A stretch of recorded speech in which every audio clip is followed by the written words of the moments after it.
mucho gusto verles de nuevo. También tenemos como van a poder ir viendo nuevas caras en el seminario, lo cual me da un montón de gusto porque pues habla de que es un proceso que está rindiendo sus frutos y bueno, pues esperamos sigamos en ese espíritu. Voy a, por ser la sesión, como a empezar un poco mm, hablando de cuál va a ser la agenda que tenemos para este año. Ahí se ve bien, ¿cierto? Perfecto. Y bueno, empezamos con el segundo ciclo del Seminario de Antrozoología Política. Como ustedes pudieron ver, pues nuestro objetivo de este año va en el mismo sentido de desarrollar un espacio de estudio y de colaboración multidisciplinaria que nos permita analizar las relaciones humano-animal desde una perspectiva compleja y con el propósito de producir reflexiones, herramientas, conocimientos de todo tipo que contribuyan a identificar cuáles serían algunas de las alternativas éticas y políticas para avanzar hacia la justicia interespecie. Y desde aquí, pues sabemos que lo multidisciplinario no lo entendemos solamente como una conversación entre distintos campos de conocimiento, sino también el interés es eventualmente poder fortalecer más un diálogo entre distintos sectores, academia, sociedad civil, política pública, activismo. Entonces, desde todos estos lugares, pensar las relaciones humano-animal. Y bueno, como objetivos específicos para este 2026 queremos avanzar en la construcción de una agenda de investigación o de intervención, porque justamente hay gente que trabaja más desde el activismo en este seminario y que bueno, desde nuestros propios marcos, desde nuestros propios contextos, nos informen sobre las prácticas que están sosteniendo al orden especista o cómo se vinculan con otras problemáticas. La idea, como lo hablamos el año pasado, hacia finales del año pasado, es que en este año podamos tener un libro de las reflexiones del seminario en diálogo justamente con nuestras líneas de investigación. Aquí les actualizo. Y bueno, aquí tenemos que también está en el Drive, pero quise colocarlo aquí, las sesiones y sus títulos para este año son 5, son mucho menos que el primer ciclo del seminario, con la idea de tener este tiempo para poder dedicarlo a la redacción de un trabajo para el libro colaborativo. Y bueno, también, si bien son menos sesiones, como pueden ver, puede haber más textos en algunas de ellas o vamos a tener unas discusiones en ocasiones un poco más enriquecedoras o en términos de tiempo, con 3 ponentes, quizá como es el caso de hoy. Entonces, pues, este es el programa de trabajo para este año y ya saben que si hay cambios, pues los vamos a ir conversando y si hay textos que ustedes consideren que pueden ser enriquecedores, pertinentes, pues también yo los voy colocando, me los pasan y los voy colocando en la biblioteca virtual. Y bueno, ya sin más, iniciamos formalmente con el tema del día de hoy y vamos a tener una mesa creo que bastante interesante porque hay gente que se ha especializado desde diferentes perspectivas y campos en reflexionar sobre los animales en el derecho y los derechos de los animales. Entonces, vamos a empezar con la doctora Nelly Lucano, que tengo el gustísimo de presentarle el día de hoy, que se va a sumar a este seminario y me da mucha alegría porque creo que puede aportar muchísimo a las discusiones que aquí tenemos desde la experiencia y el trabajo que ella realiza. Bueno, pues la doctora Lucano es licenciada en Filosofía y maestra en Estudios Filosóficos, doctora en Humanidades por la Universidad de Guadalajara, es candidata al SNI, es profesora del CUCH en el Departamento de Filosofía de la UDG también. Directora del proyecto universitario Animales y Praxis y encargada de enlace académico y activista de la ONG Igualdad Animal en México. Ella es autora del libro A favor de los animales, fragmentos filosóficos contra el especismo, y también del libro del que nos va a platicar ahora, Miseria del Derecho, pensar de otra forma la liberación animal, además de ser colaboradora de la columna Animales y Praxis en la revista Despertador Americano. Pues muchas gracias, doctora Nelly. Si tú quieres añadir algo más a tu presentación, adelante. No, no, muchas gracias a ustedes por el espacio, pues por esta charla que vamos a tener hoy y por permitirme un poco presentar el trabajo que he estado realizando en los últimos años. Y bueno, sí, efectivamente es este texto que se titula, espero que se vea, Miseria del Derecho, pensar de otra forma la liberación animal. Y bueno, este texto fue publicado por la editorial Plaza y Valdés el diciembre del 2024, tiene un año y poquito. Y bueno, me gustaría platicarles sobre esta cuestión, ya que por el programa que vi, tenemos a dos autores importantes, como son César Nava Escudero, que bueno, es un referente aquí en México, ¿no? Lo conocemos, creo que algunos de nosotros, ya que pues ha incursionado en estas temáticas y sin duda su perspectiva como abogado, ¿no? Pues es importante. Pero también a Henry Salt, que bueno, este autor inglés, que va a ser un referente también para otros autores como Mahatma Gandhi o para que él lee, por supuesto, a Henry David Thoreau, ¿no? Y que pues él más bien hace filosofía en el sentido estricto de la palabra y hace reflexiones en torno a las cuestiones animales en ese texto que se va a presentar por acá, ¿no?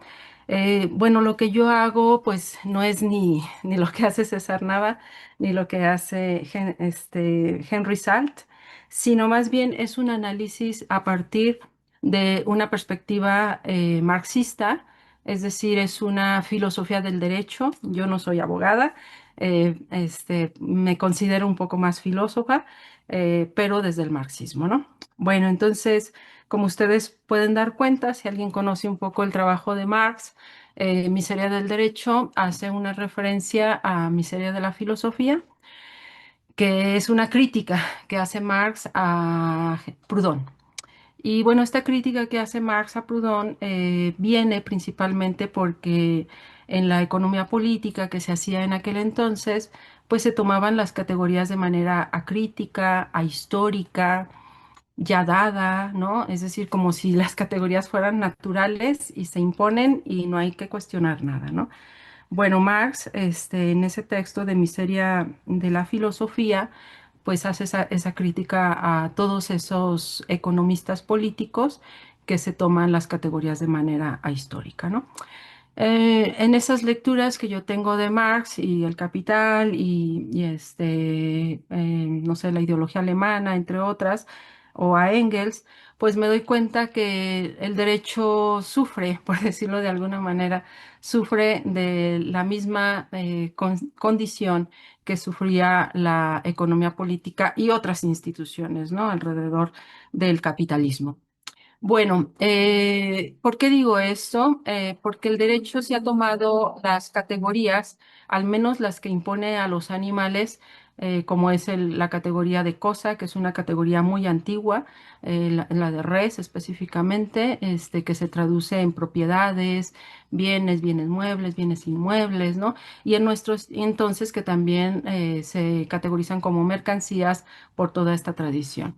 Entonces, esta categoría es ahistórica en el sentido de que, por una parte, cuando surge esta misma que es en el tatarabuelo, por decirlo de alguna manera, del derecho, como es el derecho romano, y se establece qué es esto de la res o la cosa, y se establece que para que pueda existir la res tiene que existir la persona, ¿no?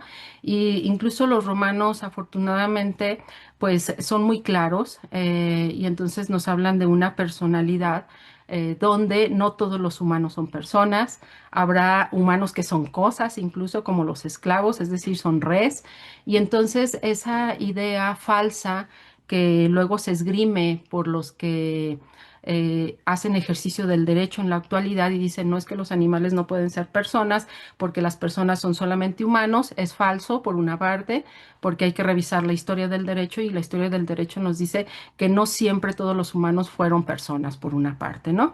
Pero además, en estos registros del derecho romano, pues damos cuenta que la persona tiene ciertas características que no necesariamente se ajustan a la persona humana física, ¿no?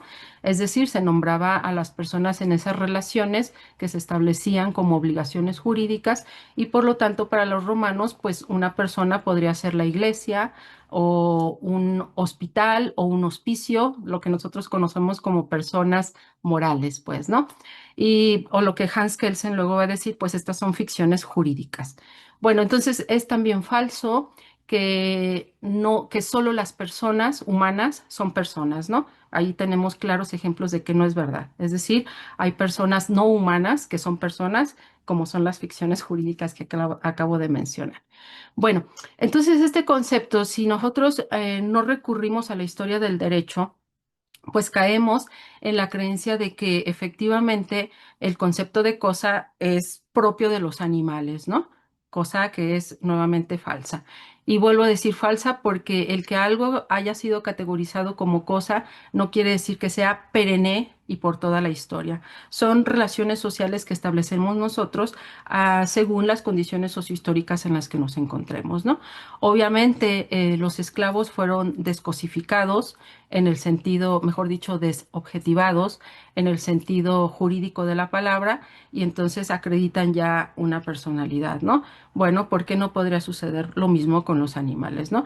Por supuesto, para poder llegar a esta cuestión, a mí me ayuda no solamente Marx, sino también Hans Kelsen. En el texto Miseria del Derecho podemos encontrar un apartado dedicado exclusivamente a Hans Kelsen en su teoría pura del derecho, ya que él hace ciencia del derecho. A diferencia de en nuestros marcos jurídicos, específicamente quienes llevan a cabo esta realización de las normas, pues vemos que hay una ideología del derecho y no una ciencia del derecho. ¿Y por qué digo esto? Porque Hans Kelsen en esta teoría pura del derecho pues se rige por una analítica y por una lógica, ¿no? Y él siguiendo a Kant pues da cuenta que efectivamente si nosotros nos guiamos por una analítica y por una lógica, pues podemos llegar al tema de los animales sin problema y señalar que así como hemos establecido derechos para los niños, bueno, a Kelsen no le atrae para nada ese concepto de derecho y dice más bien nosotros tenemos obligaciones. Y si hablamos de derechos es solamente a partir de una categoría como un instrumento que nos ayuda a poder vislumbrar la teoría, ¿sí? Pero en ningún momento son auxiliares, en ningún momento habla de derechos como tal, ¿no? Entonces, ¿qué es el niño para Kelsen o la persona con una severa deficiencia mental o con un daño, ¿no? Neurodegenerativo, ¿no? ¿Qué son esas personas, esos humanos que no pueden entablar relaciones u obligaciones jurídicas? Pues dice Kelsen, bueno, ellos son sujetos reflejos de mi obligación. Es decir, yo estoy obligada con ellos, ¿no? O nosotros estamos obligados con ellos, pero podemos hablar de derechos para poder entendernos nada más, ¿no? Y bueno, cuando llega el tema de los animales, pues en su estática dice efectivamente, hacia los animales podemos acreditarles también que sean sujetos reflejos de obligación, como lo hemos hecho con los niños o con las personas que tienen alguna incapacidad intelectual que les impide llevar a cabo una relación jurídica, ¿sí? Bueno, digo esto porque lamentablemente en nuestro derecho, pues no nos regimos por ciencia del derecho, sino por ideologías, y es lo que Kelsen está criticando bastante, ¿no? Ahora bien, ¿Kelsen es contrario a Marx? Pues no. Cuando uno va releyendo ahí cuestiones, uno se da cuenta que George Lukács, que es uno de los grandes representantes del marxismo y lector ferviente de Marx, Lukács en Historia y Conciencia de Clase, pues él señala que Kelsen es uno de los referentes del derecho, pues para tener mayor claridad, ¿no? Bueno, entonces digo, no voy mal, no iba mal, pues, ¿no? Cuando me encontré con este autor. Bueno, y además ese concepto de cosa o de propiedad, bien, como ustedes le quieran llamar, cuando nosotros damos cuenta de esa historia, nos damos cuenta que en la Edad Media, por ejemplo, que ya tienen otra concepción de persona, en este momento estamos hablando de una visión más teológica, en el sentido de que hay una creencia ferviente en que nosotros hemos sido hechos a imagen y semejanza de un Dios y por lo tanto acreditamos esa personalidad porque Dios es una persona y como nosotros participamos de eso, pues participamos de esa personalidad, ¿no? Que nos da dignidad. Bueno, el caso de los animales obviamente quedan un poco excluidos. Sin embargo, en la Alta Edad Media hay unos registros de casos de juicios que se hicieron hacia los animales y Evans, que es el que recopila más de 90 casos, principalmente en Francia, nos muestra que los animales fueron llevados al banquillo del acusado y por lo tanto tenían cierta personalidad. Entonces, vuelve a ser falso que los animales nunca han tenido personalidad. Claro que la han tenido. Obviamente, si nosotros nos ponemos serios y revisamos la historia, nos damos cuenta que en ese momento la iglesia lleva a cabo estos juicios, se puede entender, porque pues quería mostrarle al pueblo que era sumamente poderosa y al tener tanto poder, pues también podía legislar sobre la vida de los animales, pues, ¿no? Esto es claro y obvio. Ahora bien, eso lo señalo para pensar un poco cómo Marx a mí me ayuda a teorizar dentro de este texto que se llama Miseria del Derecho, ¿no? Luego viene un apartado que viene más abajo que dice pensar de otro modo la liberación animal. Y bueno, pensar de otro modo la liberación animal, yo la entiendo, ya no que nos quedemos con el marco jurídico únicamente. Obviamente, es importante tener como un referente a las diferentes normatividades que pueden apoyar a aminorar el sufrimiento de los animales. Pero no hay que caer, como diría Lenin, que también es parte de este texto, no hay que caer en la ingenuidad de creer que el derecho va a liberar a los animales. Y digo que no hay que caer en la ingenuidad porque por una parte el derecho, como otras instituciones, tiene muchísimos compromisos económico-políticos que sin duda no le permiten, ¿sí?, acreditar, en este caso, a los animales como sujetos de derecho, que sería el concepto más claro para poderles categorizar, ¿no? Dentro de estos marcos. Incluso si alguien dijera, no, es que sí hay que apostarle porque los animales sean sujetos de derecho. Bueno, un ejemplo muy claro de que esto no liberaría a los animales es el caso de Pachamama. En el 2018, Pachamama sube a la Constitución en Ecuador como sujeto de derecho. Y desde el 2018, Pachamama o la naturaleza es sujeto de derecho. Pero uno va y revisa qué sucede en Ecuador y se le sigue explotando la naturaleza una y otra vez, sistemáticamente. Entonces, ¿de qué nos sirve ponerle una categoría como que sea sujeto de derecho si no vamos a llevar o no nos vamos a tomar en serio lo que corresponde a esa categoría, ¿no?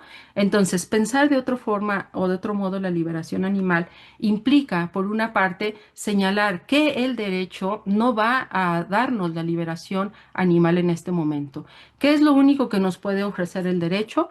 Bueno, lo único que nos puede ofrecer es bienestar, o lo que llamamos en filosofía bienestarismo, ¿no? Es lo único que nos puede dar bienestarismo. Entonces, ¿qué hay que apostarle? Pues eso, a disminuir el sufrimiento de los animales, ¿no? ¿Qué quiere decir esto? Que entonces vamos a abandonar la lucha abolicionista. Pues otra vez viene Lenin y viene Rosa Luxemburgo y me dicen, a ver, ¿qué nos ha dicho la historia en torno a las revoluciones? Y es algo muy claro, que nosotros tenemos que crear estrategias y una de estas estrategias es a veces saber qué rol están jugando, en este caso el derecho, para crear esas estrategias y disminuir el sufrimiento de los animales, ¿no? Crear alianzas, a veces alianzas, pero estas alianzas no quiere decir que vamos a ser incondicionables, sino quiere decir únicamente que esas reformas nos van a llevar a la revolución, ¿no? A la liberación animal, ¿no? Paulatinamente, obviamente. Ahora bien, si nosotros caemos en el error de creer que la liberación animal se va a dar o por el derecho o a partir de leyes abolicionistas inmediatas, pues esto también vuelve a ser ingenuo y vuelve a ser falso, ¿no? Para esto me ayuda a mí Gramsci ahora, y Gramsci, pues nos habla, para hacer una distinción, nos habla del intelectual orgánico, Y el intelectual orgánico, dice Gramsci, pues tiene una teoría, ¿no? Y esa teoría le ilumina en su actuar cotidiano práctico para cambiar la realidad injusta. Bueno, muy bien. Si nosotros pensamos de esa manera, entonces diríamos, requerimos hacer teoría, revisar la historia, revisar analítica, lógicamente, las ciencias, ¿no? Revisar todo esto para esa totalidad en la cual se encuentran los animales, el sistema económico en el cual nos encontramos, por supuesto, las lógicas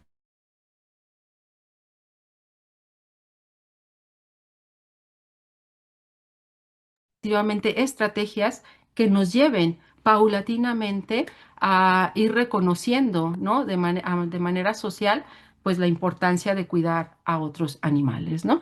Bueno, además, la liberación animal, digo, no caer en esa ingenuidad de creer que vamos a llegar a ese abolicionismo, también es crear alianzas, ¿no? Con aquellos que están luchando dentro de las cuestiones animales, sea cualquiera, ¿no? El problema más grande que yo veo muchas veces y que también surge por esa necesidad, este texto, es que existen diferentes creencias falsas, por cierto, de que el animalismo tiene que ver con el prestigio revolucionario.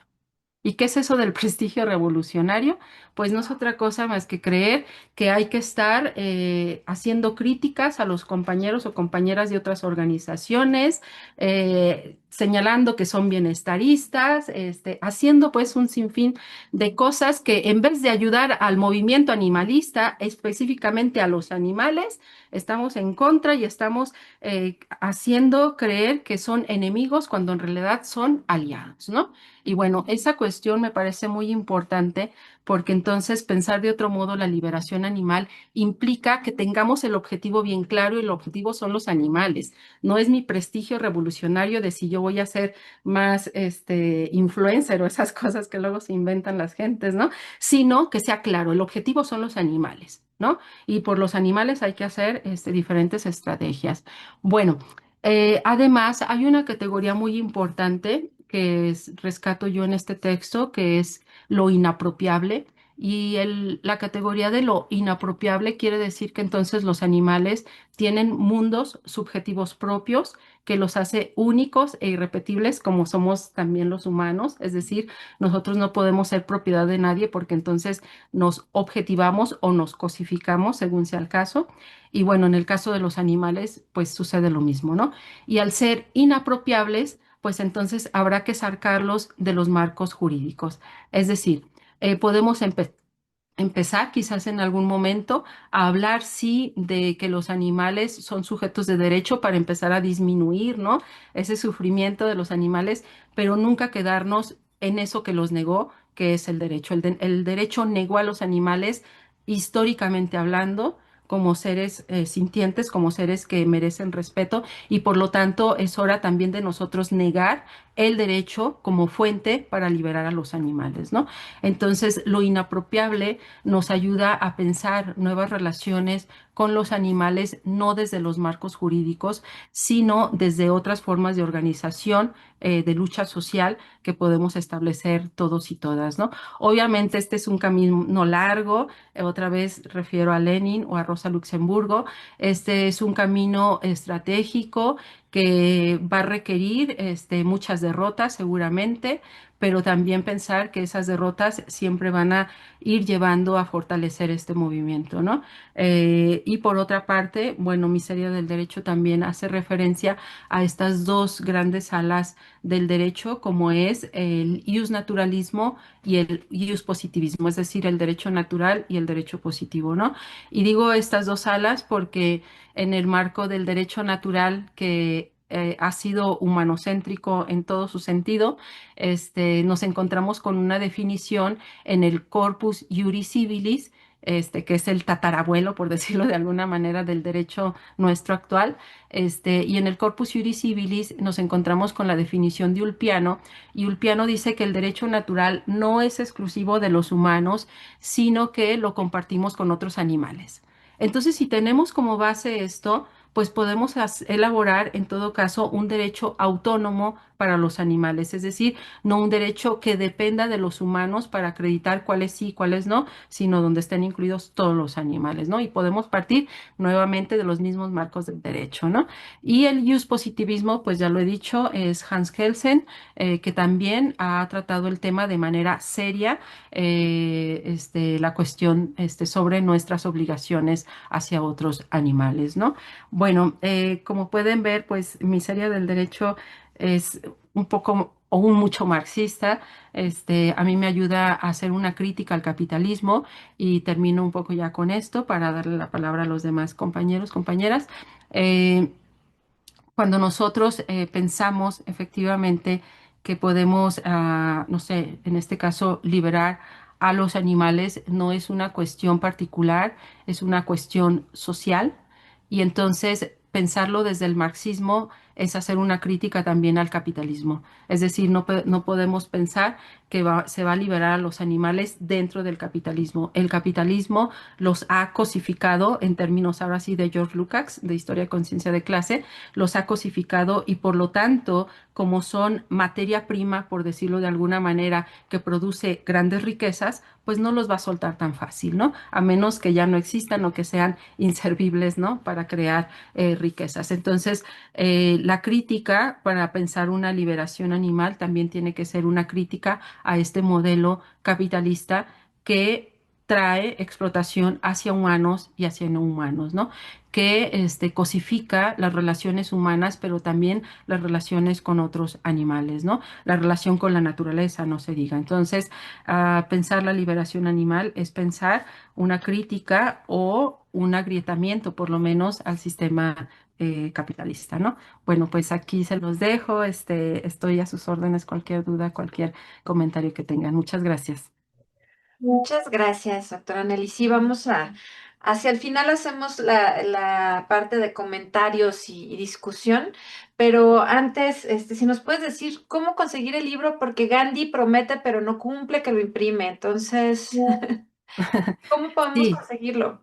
Muchas gracias. Bueno, en este grupo que tenemos es un proyecto universitario en la Universidad de Guadalajara que se llama Animales y Praxis. Pues hemos tenido ese fondo y entonces si nos escriben al correo animalesypraxis@gmail.com, hay un encargado de esto, los envía vía Correos de México, sale muy barato, nada más tarda como una semana, ¿no? Pero es garantía, ya lo hemos hecho y es garantía. Mejor aún.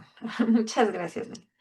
Muy bien, pues entonces seguimos con esta discusión y vamos a continuar con Indrani, que ya varias personas la conocemos acá, pero para quienes se van sumando, voy a presentar Indrani Morales, es licenciada en Derecho y maestrante en Bioética en el programa de maestría en Ciencias Médicas Odontológicas y de la Salud de la UNAM.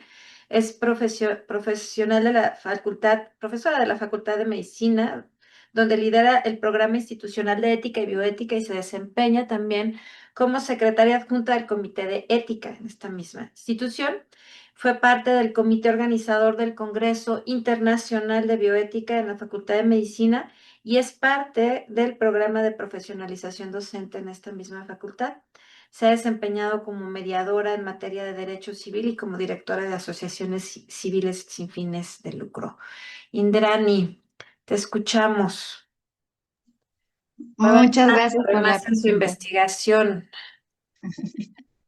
Muchas gracias por la presentación, doctora Erika. Hola a todos, todas y todes.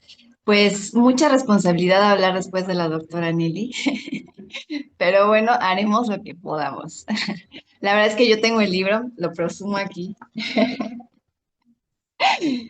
y sí, también la cito en mi tesis. Así es que muchísimas gracias por habernos acompañado en este seminario. Qué padre que pudimos tenerla hoy aquí. Y bueno, vamos a regresarnos después de que ya la doctora Nelly nos da un salto a que hay que ir más allá del derecho, pues nos regresamos al derecho con este teórico y bueno, académico de la facultad y del Instituto de Investigaciones Jurídicas, que es el doctor César Nava Escudero, que pues todos los que hemos incursionado, aunque sea un poquito en el tema de derecho animal o derechos de los animales, Siempre nos topamos con él como parte del cuerpo teórico. Así es que voy a exponer específicamente esto de lo que en algún momento también nos habló la doctora Nelly en su presentación y que lo expone también en su libro como una de las posturas que tiende hacia a la subjetivación de los animales. Pues bueno, vamos a ver cómo exactamente lo propone un jurista, cómo salir de este embrollo dogmático. Y mi presentación se va a dividir en estas cuatro partes, los antecedentes al capítulo 4, que es algunos aspectos que vienen en el capítulo 3 y los primeros de ese mismo libro, y el capítulo 4 como tal, que se llama Los derechos de los animales, y argumentos, el argumento central es como lo que yo detecté que es su argumento, y al final unos comentarios, apoyándome un poco también en reflexiones de la doctora Marita Jiménez Candela. Y bueno, como antecedentes podemos decir que él cita esto, ¿no? Casi todos son citas de su texto. Ay, por aquí falta un inciso. El derecho animal es una rama jurídica cuyo objeto de estudio y regulación es la protección, el bienestar y el reconocimiento de los derechos de los animales. Eso pretende que fuera el derecho animal. No obstante, dice que como tal todavía no existe, no lo vemos en los compendios jurídicos, así es que es como un ideal, una propuesta de significado.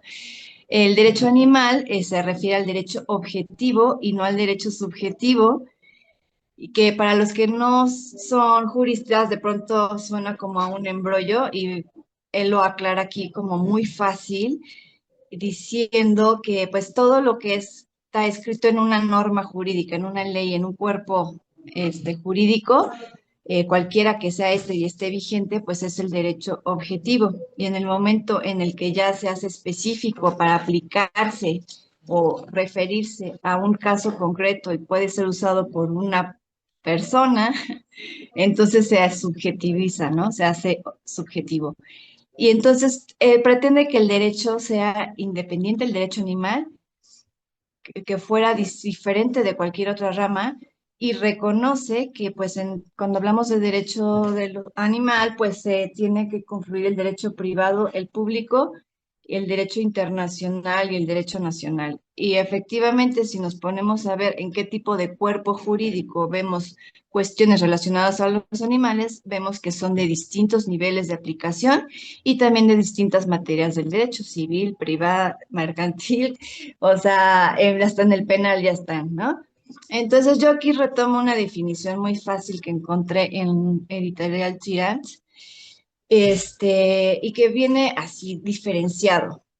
El derecho objetivo es el conjunto de normas jurídicas vigentes en un país, es decir, las leyes, reglamentos, decretos, constitución, el código penal, código civil, etcétera, que son normas escritas o reconocidas oficialmente y que indican qué puede hacer, qué está prohibido y qué consecuencias tiene actuar fuera de la ley. Y el derecho subjetivo es tu facultad concreta de actuar o exigir algo con base en una norma de derecho objetivo. Es el derecho que nosotros tenemos como personas frente a otros o frente al Estado. Eso nos queda como súper claro en la diferencia entre uno y otro. Entonces, en cuál de estos derechos quedaría el derecho animal? Él retoma esta afirmación que dice, todo derecho positivo se configura como una compleja red de relaciones jurídicas intersubjetivas. En su condición de objeto, los animales son objetos de propiedad. Dentro de todo este entramado jurídico, pues notamos, como ya lo mencionaron, que los animales son objetos de propiedad y son objetos de estas relaciones jurídicas entre personas. Aquí, pues creo que no hace mucha falta diferenciar un poco el derecho público del privado. El público tiene que ver todo con el Estado y el privado regula las relaciones entre individuos, o sea, entre personas particulares. Bueno, como para poner un contexto. Y pues él retoma también a Reagan en este capítulo y critica que Reagan no resuelve el problema de identificar qué animales exactamente son los titulares de derechos, porque si bien Reagan tiene todo este libro que también seguramente ya todos hemos leído, al respecto de los derechos de los animales, pues no resuelve muchas cuestiones de fondo y hace planteamientos que son esencialmente filosóficos, afirma el doctor Nava, y algunos de estos pueden ser traducidos o transportados al derecho, resultan incompatibles. Y pues lo dice que en sentido filosófico las expresiones de derechos de los animales es algo más que una idea filosófica y que también es parte de un floreciente movimiento de justicia social conocido como el Movimiento por los Derechos de los Animales. Y en sentido jurídico se trata de admitir con sus uso que jurídicamente los animales son titulares, portadores o sustentantes de derecho.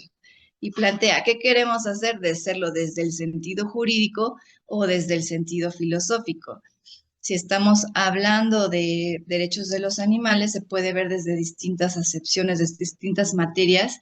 Y para el tema del sentido jurídico, él expone todo lo siguiente respecto a las cuestiones históricas, ¿no? De el problema de los animales como cosas. También viene muy bien explicado en el libro de la doctora Nelly y lo hace con creces. La verdad es que me gustó mucho que retoma distintas filosofías antes del derecho romano incluso.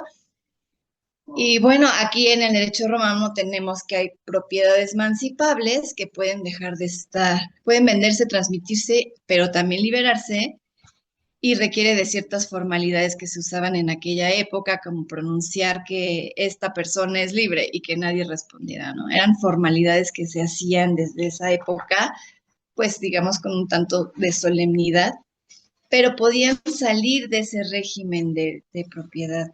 Y los no mancipables, pues eran todos los animales, todas las cosas y propiedades en otros lugares, que eran de libre intercambio y no requerían un acto formal. Entonces, hay la cuestión de si los animales eran res sui generis.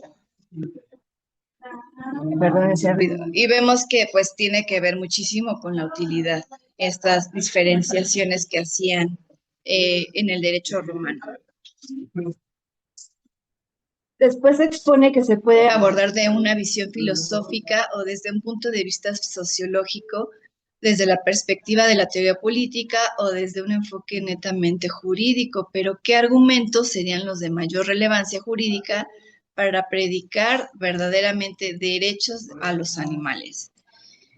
Y bueno, aquí después se desarrolla durante el capítulo toda la discusión doctrinal y que también refirió ahora la doctora Nelly como pues algo de ideología, ¿no? Cuando vemos cuál es el sentido de la doctrina, siempre acabamos llegando al argumento de porque así siempre ha sido, porque siempre así quedó construido el derecho romano y no puede ser cambiado, ¿no? La doctrina es sumamente sólida o parece inamovible y es algo bastante criticable, pero que no obstante así opera, ¿no? Es difícil poder argumentar contra un abogado sin que saque todas las discusiones doctrinales y los vea como una imposibilidad de cambio. Los animales tienen el estatus jurídico de cosas, son cosas de propiedad y eso lo denomina el primer obstáculo legal, porque las personas morales que son las que tienen o pueden tener derechos es un argumento de David Fabre y lo relaciona con el hecho de que existen entidades no físicas, constructos o jurídicos que también pueden tener derechos, como las personas morales y todas estas entidades creadas en la ficción jurídica, que pueden tener derechos y que los animales, no obstante, no son aceptados en esta categoría. A menos que los animales alcancen la personalidad jurídica, no contarán para el derecho, dice el doctor Nava refiriéndose a Weiss Stevens. Y que la única manera lógica de predicar legalmente a los derechos a los animales es que dejen de tener el estatus jurídico de cosas. Es decir, él propone o dice que hay que decosificarlos o descosificarlos, y que es un argumento que también hemos escuchado mucho porque existe esa contraposición entre cosa y persona. Al ser cosas, pues están excluidos de las relaciones jurídicas. Las relaciones jurídicas y sus obligaciones solo se pueden dar entre estas personas que tienen una relación de intercambio, ¿no? Y que también suele ser cuestionable, como mencionaba en el caso de los infantes, por ejemplo. Y bueno, volviendo al tema del derecho civil, nos hace referencia a que pues está esta dicotomía de la persona cosa, pero que también en el derecho civil se clasifican también las acciones. Era como una división tripartita de ver el derecho civil desde la época de los romanos, pero estas dos no pueden coexistir. Una, un ser, una entidad no puede ser persona a la vez que es cosa. Y entonces aquí viene la propuesta directa ya del doctor Nava, que si bien se puede migrar del término de la conceptualización de persona hacia sujeto y de bienes hacia, no me acuerdo cuál era, bienes cosas, ajá, hay una categoría, podría haber una categoría intermedia, se pregunta, y pues él es totalmente renuente a que existiera una casi cuasi persona, una cuasi cosa, o sea, que no sería posible para poder argumentar jurídicamente y que no, porque las cosas no pueden ser titulares de derecho y la dogmática jurídica no va a aceptar que exista una situación intermedia entre persona y cosa y que pues cada vez que se proponga eso pues va a fracasar ante todas las personas que se han dedicado durante todo el tiempo al derecho y incluso fuera de los leguleyos siempre va a haber reticencias para lograr una tercera categoría. Entonces, pues bueno, él propone que no haya cosas intermedias, sino que existieran animales no humanos, animales humanos y animales no humanos como actualmente los han referenciado, pero que exista la figura de sujeto sintiente, que ahí sí podrían ser denominados como sujetos y además podría ser incuestionable, porque existe una mayor apertura a introducir otro tipo de entidades en el término sujeto, pero en cuanto a persona es prácticamente inamovible, se quedan siempre en el nivel de persona moral y persona física. Entonces, él resuelve esta dicotomía con esa propuesta de sujeto sintiente. Y bueno, pues de aquí ya saliendo un poco del texto y retomando, como les mencionaba Jiménez Candela, pues más allá de todo este problema dogmático, pues hay otra serie de cuestiones que nos hacen casi imposible poner de acuerdo en cuál sería una vía idónea para considerar a los animales como sujetos o receptores de derecho, ¿no? Y entre esto, pues hay la dispersión de los ordenamientos, la idiosincrasia, el estatus jurídico y la relación jurídica que expuse brevemente. El estatus moral, en eso yo centro mi tesis, que pronto espero que salga. Pero es uno de los términos que parece que en vez de abonar, hace de un freno, ¿no? Para poder argumentar. ¿Tienen o no tienen estatus moral? Y ahí se van las discusiones como si el hecho de ser considerables moralmente o no dependiera de un estatus pues, que se les pueda asignar y que fuera irrefutable. El argumento entonces central del doctor Nava es la subjetivación del animal, no pugnar por un cambio imposible dogmáticamente de su estatus jurídico. Él argumenta que a pesar de que podamos conceder algunas prerrogativas y de hacer otro tipo de movimientos pues en la teoría, el estatus jurídico de cosas considera que es prácticamente inamovible. Entonces, pues ahí tendríamos que argumentar.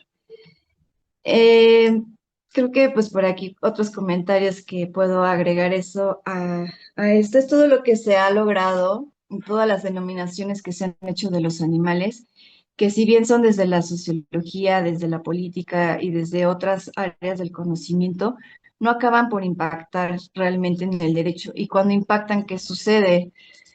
Voy a saltar unas láminas por acá.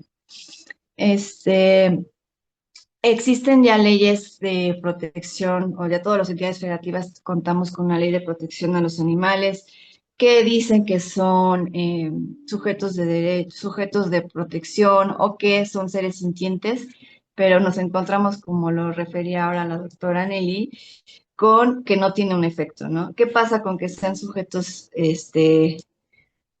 merecedores de consideración? Pues que como quiera sigue habiendo distintas formas de violación y de explotación hacia los animales y que pues difícilmente se pueden aplicar a todos, ¿no?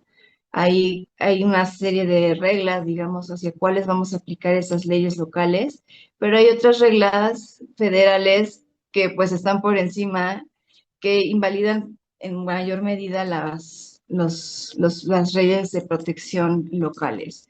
Y por aquí pongo un ejemplo de cómo se clasifican en la propia ley que es de bienestar animal, pues yo hice como una categoría y los dicen abandonados, ferales, adiestrados para exhibición de asistencia y pocas veces los ves clasificados por sus características biológicas, por ejemplo. En las leyes también los vemos clasificados como domésticos, silvestres, acuáticos, dependiendo de la regulación en la que estemos consultando, ¿no? Entonces, ¿cuáles son los animales y cuáles deberían ser desobjetivados y cuáles entran en las leyes de bienestar animal o en qué momento entra en conflicto con la federación? Pues bueno, es toda una discusión y que justo pasó con este amparo en revisión en que coincidía que chocaba el régimen jurídico de permisión para los espectáculos con otros derechos que tenían los animales, por ejemplo, en la evitar su maltrato. Y hubo pues ahí un amparo que creo que ya lo están tirando, justo este que mencionó, eh, para retomar otra vez la permisión de las peleas de gallos como una manifestación de la cultura. Y bueno, así es, hay una serie de clasificaciones de los animales a lo largo del ordenamiento jurídico y que no son necesariamente atendiendo a sus características, sino que se van normalmente conforme al uso o la forma de explotación que se les da. Y pues bueno, este es un comentario a la propuesta del doctor Nava. Probablemente sí nos ayude a tener una nueva categoría para los animales, pero pues, ¿qué vamos a hacer con la imposibilidad de que cambien su estatus jurídico, que de verdad nos va a costar muchísimo trabajo por el dogma en que vivimos hace 3000 años, ¿no? ¿Cómo vamos a lograr eso y cuáles van a ser los argumentos para que efectivamente pues tenga una repercusión, un impacto verdadero y no se quede como pues letra muerta, ¿no? Sin ley sin dientes. Incluso cuando vemos las redacciones del propio ordenamiento de protección a los animales, pues de pronto dice que todo animal de trabajo, pues ¿cómo que de trabajo? O sea, ya estás reconociendo que tiene esa propiedad o esa cualidad. Entonces, ya desde la propia redacción ya no me gusta, ¿no? Tiene respeto y dignidad, pero si es un animal de trabajo, entonces es bastante cuestionable. Y bueno, pues la verdad es que nos deja más preguntas que respuestas y sí mucho trabajo si queremos realmente pues protegerlos. ¿Cuál es nuestro objetivo? Yo diría que tengan derechos, quién los va a representar, cómo lo van a ejercer. O si queremos su bienestar, pues bueno, el bienestar es como el mínimo, mínimo, mínimo. En una ética, como dicen, de mínimos y máximos, el bienestar sería el piso de hasta abajo, ¿no? Y que aún así no lo observamos. Bueno, pues esto sería todo. Muchas gracias. Muchas gracias, Indrani. Ya estaremos discutiendo de esa alcance de la corrección en la técnica jurídica.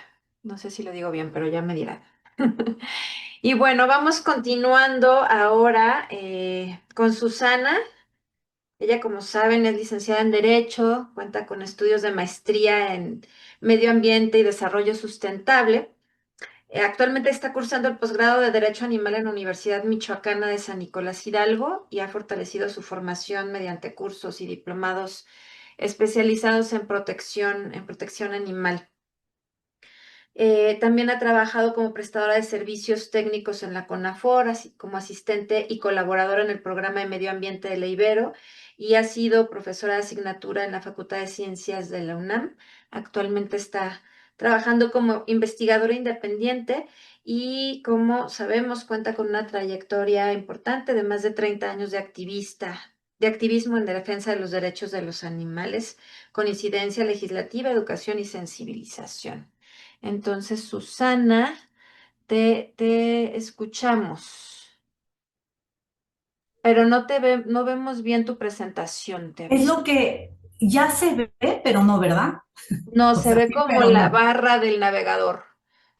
A ver, voy a dejar de compartir. No sé por qué se hace esto aquí así. Permítanme un momento. Es que en mi pantalla no se ve nada. A ver, aquí está. Ah, lo voy a dejar de compartir. A ver. Bueno, mientras les voy comentando. Si quieres, yo comparto tu presentación. ¿Sí?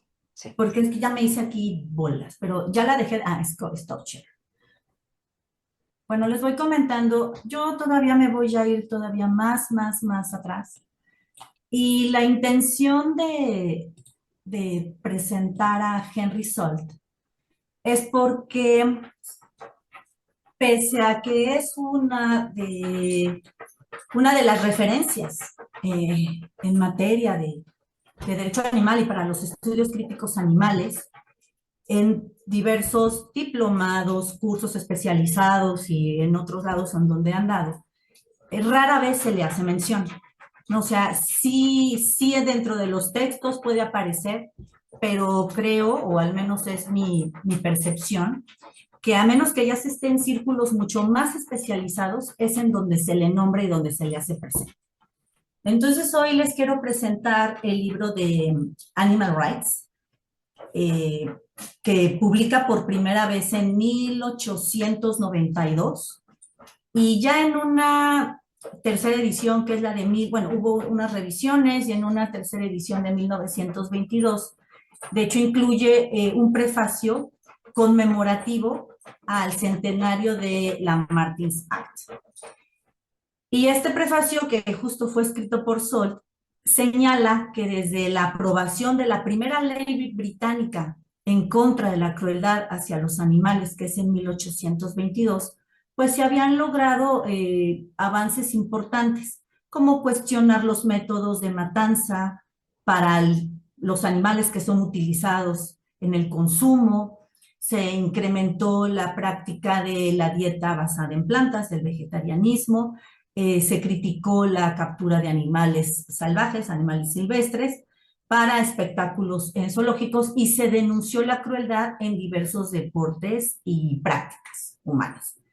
Y bueno, pues Henry Salt nace en 1851 en Nainital, es en India, y estudió en el Eton College y en Cambridge. Fue profesor, pero abandonó la enseñanza porque sus convicciones éticas no encajaban con la educación que él consideraba elitista, y decidió dedicarse a la escritura y al activismo social.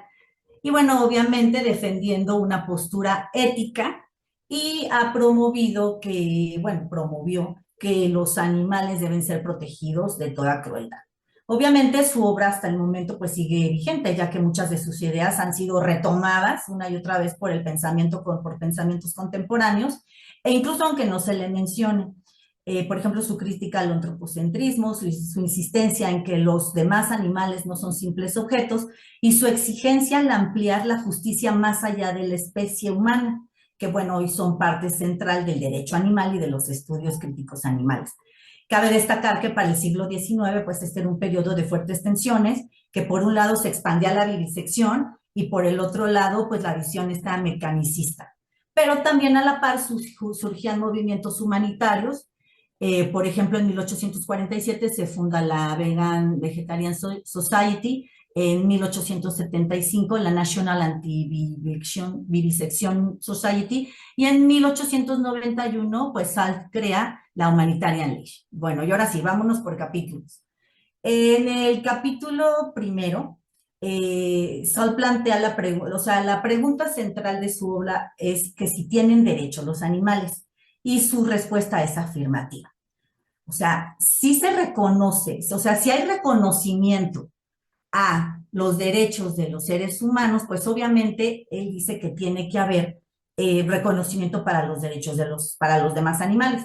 Para fundamentar esto, él se fundamenta en la definición de Herbert Spencer de lo que son los derechos, ¿no?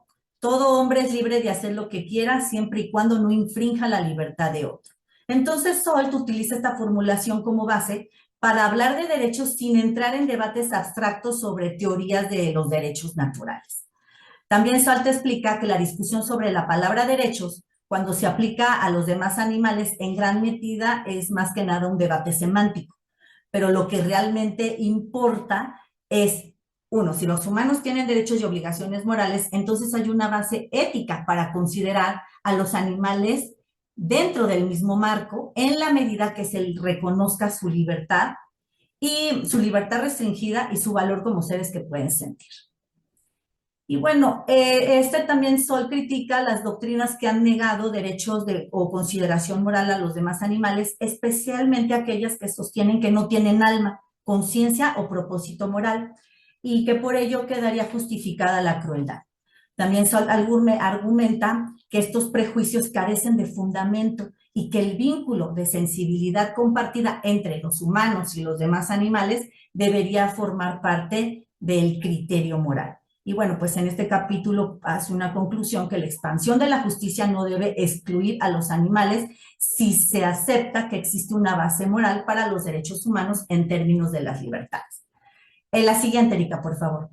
En el capítulo 2 explica que aunque el principio general de los derechos de los animales no depende, o sea, esto no debe depender si los animales son silvestres o domésticos, es decir, que su relación con la humanidad está tan alterada por el hecho de su sujeción que pareciera que merece una consideración especial. Entonces reconoce que la domesticación les hace dependientes al ser humano y que el ser humano obviamente tiene una responsabilidad moral clara en cómo se les trata. Y bueno, pues describe que hay una cantidad incalculable de sufrimiento, por ejemplo, a los animales que se les utiliza en el trabajo. Y plantea que es injusto ignorar estos servicios en una sociedad que se proclama humanitaria. O sea, no se pueden aceptar los beneficios sin reconocer alguna obligación. Entonces, el texto cita también algunas autoridades previas para definir obligaciones hacia los animales domésticos, por ejemplo, los derechos de comida, descanso y trato ético, por decirlo así, declarados por Humphrey Primat, y la opinión de John Lawrence, que dice que el humano está obligado a proporcionarles buenas y suficiente alimentación, refugio cómodo y trato misericordioso, además de evitar sufrimiento innecesario y procurar una muerte lo más rápida y menos dolorosa. Pero también sostiene que los animales merecen algo más que provisión y ausencia de abuso. Y también en este capítulo discute que los perros y los gatos como casos especiales.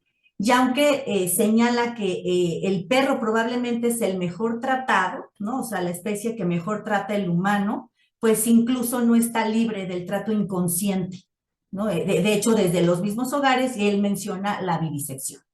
Y enfatiza que muchos animales, incluso los que se les considera animales compañeros, pues reciben afecto sentimental, pero no la justicia plena que les corresponde.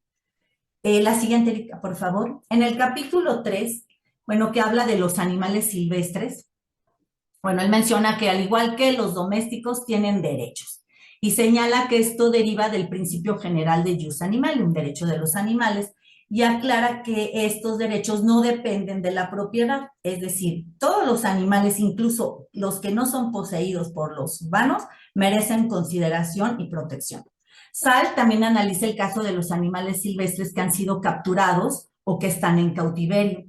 Critica la idea común de que estos animales ganan por estar en cautividad, calificándola como una mera suposición arbitraria.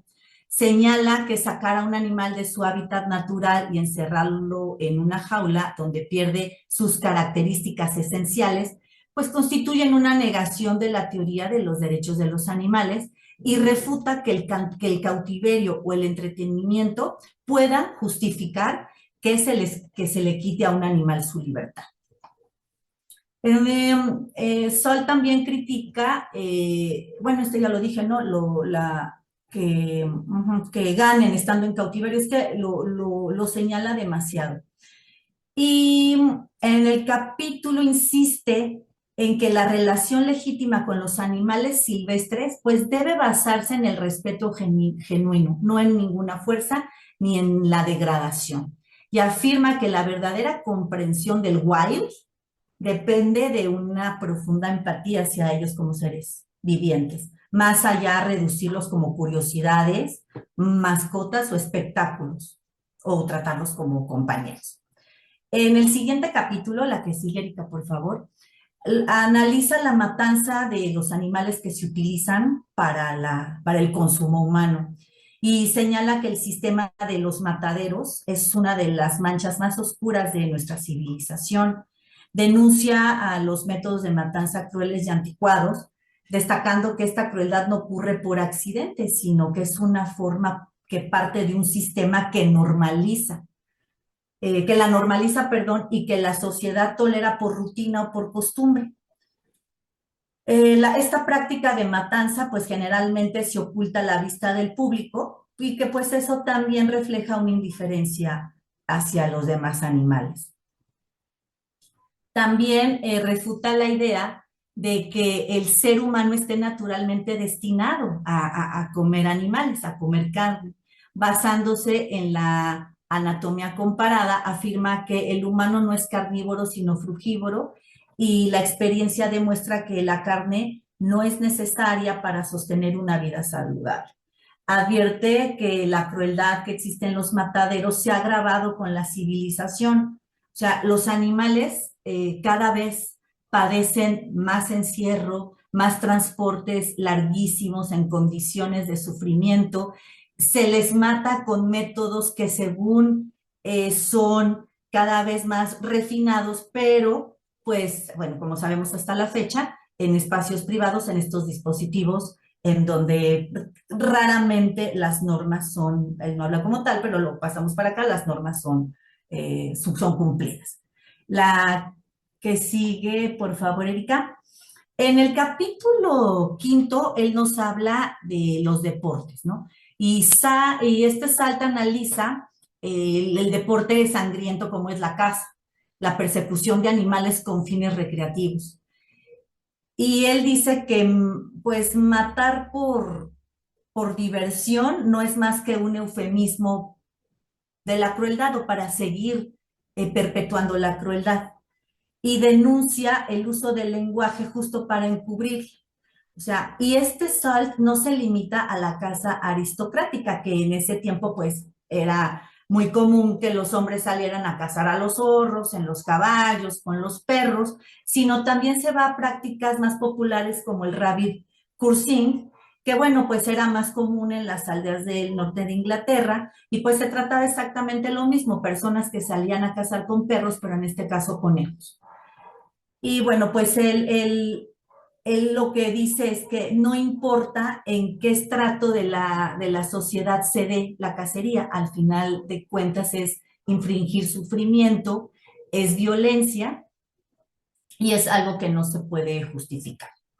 En el capítulo 6, ahí nos habla sobre el comercio de pieles y plumas y de cómo la moda puede convertir o convierte a la crueldad en un lujo. Aquí señala el uso de plumas especialmente como problemático, pues implica la matanza masiva y sistemática de aves y pues cuyo único valor es su apariencia. Y aunque el uso de pieles parecía casi inevitable en su época, pues Salt recuerda que ya existían alternativas en ese entonces y enfatiza que pues a futuro se puede seguir reemplazando. Y el autor también aquí distingue entre usos de verdadera necesidad, como por ejemplo protegerse de climas extremos, y usos puramente lujosos, que responden a vanidad y no a ninguna necesidad.